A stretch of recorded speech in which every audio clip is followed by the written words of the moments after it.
இல்ல சார், நீங்க வந்து மது அருந்திட்டு அவர் தாக்குனதா சொல்லி ஒரு குற்றச்சாட்டு வைக்கிறாரு. அதுக்கு என்ன சொல்ல வரீங்க? இல்ல நான் ஒண்ணு கேக்குறேன், நீங்க நீங்க எந்த channel? News Tamil. News Tamil. நீங்க மது அருந்திட்டு நீங்க வேலைக்கு போவீங்களா? உங்க தொழிலுக்கு உண்மையா இருப்பீங்கல்ல? நான் ஒரு நாளைக்கு 18 மணி நேரம் நிப்பேன். மது அருந்திட்டு எப்படி அப்படியே ஃபுல் டே நிப்பாங்களா?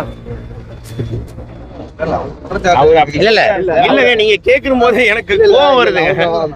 இல்ல இல்ல நான் ஜெனரலா நான் சொல்றேன். அவன் சொல்றான்னா அதை வந்து பார்த்தா நீங்க கேக்குறீங்களே, அதுதான் நான் இப்பதாங்க நான் சொன்னேன். அவனை மதிக்காதீங்கன்னு நான் சொல்றேன். சார், அவருக்கு நாங்க மதிக்கல சார். தொடர்ந்து அவர் எல்லா சேனல்லையும் அதே தான் பேட்டி கொடுத்துருக்காரு. இல்ல சார், அதுதான் நீங்க என்ன இல்ல பிரதர், என்ன பதில் சொல்ல விரும்புறீங்க? இல்ல நான் அப்படித்தான் பேசுறேன். நான் அப்படித்தான் பேசுறேன். இல்ல சார், எந்த சேனலுமே கூட்டு தயவு செய்து அவர் வந்து எதுவுமே எடுக்காதீங்கன்ற. இவர் ஒரு ஆளுன்னு சொல்லிட்டு இவருக்காக எல்லா சேனல் கூட்டு நீங்க எனக்கு வந்து அதுதான் சொல்றேன். மீடியா யாரும் எடுக்கிறது இல்ல சார். மெயின் ஸ்ட்ரீம் மீடியா யாரும் எடுக்கிறது இல்ல. இல்ல இப்ப போயிட்டு நிறைய மீடியால போயிட்டு உட்காந்து பேசிட்டு இருக்காப்ல. நம்ம யாரும் பிரஸ் யாரும் எடுக்கிறது இப்ப விட்டுட்டீங்க. யூடியூப் சேனல் எல்லாம் மறுபடியும் எடுக்கிறாங்க. ஸோ அதெல்லாம் தவிர்க்கணும். ஏன்னா எவ்வளவு பேர் கஷ்டப்பட்டு வரவங்க நிறைய பேர் இருக்காங்க. நீங்களும் நிறைய பேர் பாக்குறீங்க. எவ்வளவு பேர் கண்டென்ட் வந்து ஒரு மக்களுக்கு வந்து நல்ல விஷயமா போய் சேருது. இந்த கண்டென்ட் பண்ணா யாருக்குமே முக சொல்லி வரலன்னு சொல்லி நிறைய பேர் கண்டென்ட் பண்றாங்க.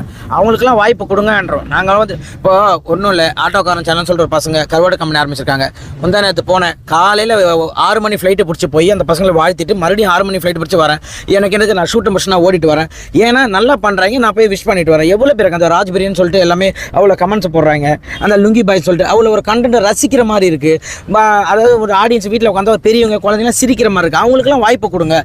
யாரோ ஒன்று சும்மா வந்து அப்பா நான் தான் அப்படின்றவங்கள வாய்ப்பு கொடுங்க. விஜய் டிவி கூப்பிட்டு தப்புன்னு ஒத்துக்கிட்டாங்க. இல்லை அதான் ஒத்துக்கிட்டாங்க. அவங்களே ஒத்துக்கிட்டாங்க. இதுக்கப்புறம் அந்த மாதிரி யாருமே அந்த மாதிரி வாய்ப்பு கொடுக்காதீங்க சார். அவர் எங்கேயுமே நடிக்க வாய்ப்பு இல்லை சார். அவரை சும்மா கூட்டு பண்ணிருக்காங்க சார்.